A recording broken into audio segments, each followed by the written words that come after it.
father. Now you're listening to the Mid-Morning Coffee Show with Jaco on www.karoораdio.co.za, and joining us on the line this morning to chat to us about his new single SONNEBLOM is WOUTER VAN DE VENTer. Good morning, WOUTER, and how are you doing today? Good morning, Jaco. No, we're nice and relaxed here on the West Coast, brother. That sounds like an awesome place to be. Yes, no, it is. It's a bit windy today, though. Isn't it? Yeah, we've got similar weather here, but windy, but rainy. Not quite the beach weather, but we'll take every drop of rain we can get. No, I'm sure. WOUTER, look, you've been around for a very long time on the music industry here in South Africa, and I know people have probably asked you this 100 times before, but for people like myself and our listeners who now recently, discovered your music, where did it all start for WOUTER VAN DE VENTer? Man, when I was in matric, I found it out that I can study music and not study classical music. So there was this course that we discovered called Performing Arts, Light Music and Jazz at Pretoria Technikon. And I did a bridge course in music theory for a year, and then I went into this course full-heartedly because music was my passion. And two of my friends, colleagues, one of them, Nia Nell, I'm sure you've heard of her. Yes. Yeah, and another friend of mine, Clinton Waring, we all studied together, and that's how we became friends. And we started gigging all over the place, and after a couple of years, we all had our solo careers. And yeah, so since then, I haven't looked back. When I look at the list of things you've done and the people you've worked with, just to mention a few, Jannie de Tooy, Christa Steyn, Anton Goosen, Lorika Raag, Dozy, and the list just keeps going. When you look at these moments in your music career, is there one that really stands out for you, one that's like very special to you? Yeah, no, that's an easy question, man. That was when we were playing for Lorika. Me and Clinton Waring played for her. She came to a gig of mine in Casa Barcelona in Pretoria, and she said, and me and Clinton was playing, and she said, listen, you two boys, you're going to come play for me now.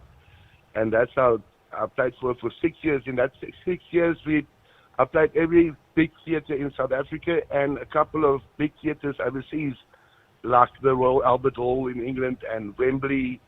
Yeah, so that's the ones that jumped out. I mean, after I played the Royal Albert Hall, I said, that's fine. I don't know how I'm ever going to beat this. I wanted to ask you about that because I was reading and you said, with her you played the Royal Albert Hall, you played Wembley. And Wembley is like, I think every musician almost dreams of one day performing live at the Wembley. Could you have ever imagined as a South African artist that you would be performing at the Royal Albert Hall and you would be performing at Wembley? No. It's difficult to explain. The best part is when you go backstage and you see all the photographs and the hand signatures on the walls and stuff like that, then you're standing on hallowed ground, So, that was mind blowing. I remember with the Royal Albert Hall when we did sound checks, we had to do it with hard hats, those plastic hats, because health and safety is very heavy there. So we all had to sit there with these hard hats on the stage while the guys are ringing. Yeah, amazing times, amazing experience. Sure, that must have been fantastic. Now, COVID-19 obviously is difficult, or is still very difficult for the music industry and the people involved with it. And when I look at some of the social media posts, it obviously had an impact on your music as well. So what were you doing to get through this, and what were you doing to keep yourself busy, because now you couldn't be performing live in front of people? Jaco, I always said in my life, as long as there are bars, I will have work. So when this thing happened, it was a very scary time. It was a very, very scary time. I took about, with the hard lockdown, the one that we thought were only going to be like 21 days, it ended up being like 6 months. I started looking into performing live on Facebook, so that whole thing took off. I had to learn new programs. I've got a little home studio, so I had to learn new programs on how to go online, and I had to figure out how to work a green screen, and it was a big learning curve. It was the weirdest gigs. I must say my fans carried me through that time.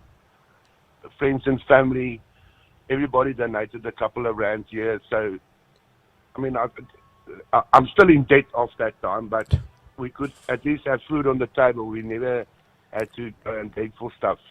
So I'm very grateful for that. But it was amazing because you do this gig now, you do this show in your studio, and I've got the computer screens in front of me, so you can see the reaction of the people. So it's quite a vibe when all the hearts go and all the thumbs ups go. It's quite a vibe, and then you finish the set and you walk back into your living room, and there's nobody. You just back it up. So that was quite an experience. Yeah, and otherwise I kept busy in the studio. It must be cool. Well, in a way, it must be cool knowing you don't have to pack up. No, definitely. But it was, it was different. Tell me, your previous single, As the Hippies Begin Dance, received like over 2 million views on YouTube. And it must have been amazing to see this kind of support for your music. And, when you look at the stats and you see over 2 million people have listened to your song, how did that make you feel when you looked at this? Yes, it's unreal. So especially for me, I'm not a mainstream artist as such. I'm very much a singer-songwriter, and I do my own thing. And to see that type of success on social media and on social platforms, it's mind-blowing. I have to say, I looked at the video, and the sort of steampunk theme that came through with the hat and it was really cool. I can see why people. It's a fantastic song, but it's also a nice, fun music video. And listen, man, nothing was planned. I had a friend. I like the fashion, this Africa burn fashion, that type of look. I really liked it, and a friend of mine was doing clothes. There's lots of people here on the West Coast that goes to Africa burn. So she makes a lot of their clothes, and I checked the stuff out, and I just said to her, listen, I have to, please, can I use this stuff in the music video? And the rest of the people in the video is just local Langebaan people. There's no artists or actors or anything. And just the fact that they came out for the video. And I did the same concept with the video for SONNEBLOM. Mm-hmm. It's also just local people coming out, supporting me, and I'm just so grateful. But nothing is guaranteed. So you're just going, thank God everything worked out, everybody fixed, Yeah, you take a chance, and it's awesome to see that kind of support, from the public, Yes, no, that's wonderful. Tell me, after so many years doing this, what makes you still write music, still perform, still tackle, the job of sitting down and coming up with new stuff? It's a lifestyle, man. It's in my blood. It's from, as I said, when I was a matric and I saw that I could actually pursue a career in music, I just never stopped and I never looked back. Now, SONNEBLOM is your latest single. Why don't you tell us a bit more about the song? Where did this idea come from, and was there a specific inspiration behind the track? Most of my latest stuff, say for the last 12, 13, 14 years, is inspired by my wife, Anita. She's my muse. And then otherwise, I wrote 3 songs during lockdown, of which 2 were very sad songs. And then I wrote SONNEBLOM also, just a feel good song, just a feel good. Let's just get up and boogie again, So that's the main drive. Do you find that we've obviously noticed that a lot of the music that we are releasing or playing for the first time has got some kind of it was written during lockdown. I was sitting at home, I didn't have something to do, or I was inspired.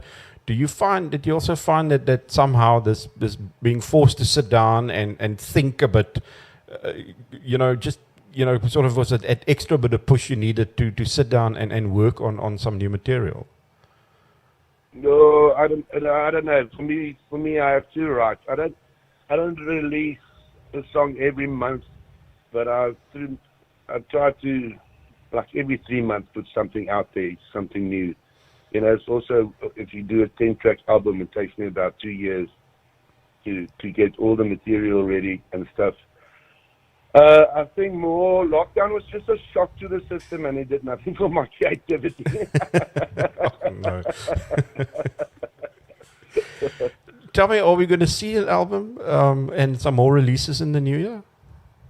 Definitely more releases. Jaco, I don't know what's going on in the music industry. It's changing so quick that, as I sit here in my studio, I've got a couple of CDs that I've framed that's hanging here, and I think to myself, I don't know if I'm going to ever have a new CD because the game is so different. Me personally, I don't even have a CD player in my house. Yeah, well, same here. Yeah, so album, I don't know, I've released 4 songs, I think, and I'm busy on 2 more. So there will be an album amount that will be put together on a Spotify playlist. Put it like that. So it's more releasing singles now, and I don't know. Look, that makes sense. I mean, I'm also, here where we live in Quebec, I think the last sort of place we had to buy CDs was Musica, which is now also no more. And when people come and they say they want to put out a CD, I'm like, but where are you going to sell it? Yeah.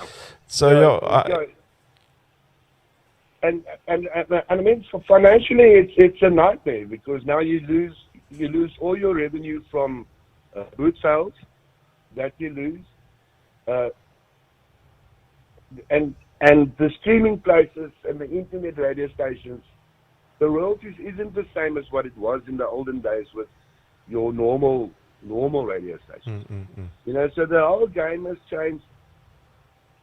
I don't quite know where it's going. I don't see how you can make a living if you have 1 million streams on Spotify. How much are you going to get? Like $100? I don't know. So definitely. So I don't know. Tell me, where are you performing these days? And if people want to come and watch a show, where can they see WOUTER perform? I'm mostly on the West Coast, Langebaan. I do on the 21st. I'm at Kaapstad Brauhaus Langebaan, and on the 27th, I'm also there.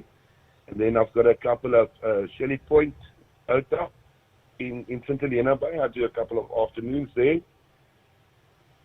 Yeah, so just check on my Facebook page. Everything is there where I play. And if you're this side, then you probably will bump into me. Tell me, what is your plans for Day of Reconciliation? For today? Yeah. Is it public holiday for you, or is it, play a gig later tonight, or? No, I'm off today. I've only got a gig on Saturday, and then the next 2 weeks is rough. No, I'm here with my family, and we'll probably bribe something. The best way to spend the Day of Reconciliation, making a fire with family. Yes, no, definitely. I just hope the wind calms down. WOUTER, I noticed you celebrated your 13th wedding anniversary recently. Congratulations on that. That's really amazing. Thank you. And would you have any advice for people out there, especially couples that are in the music industry, because that is quite hard, or can be quite hard on a relationship?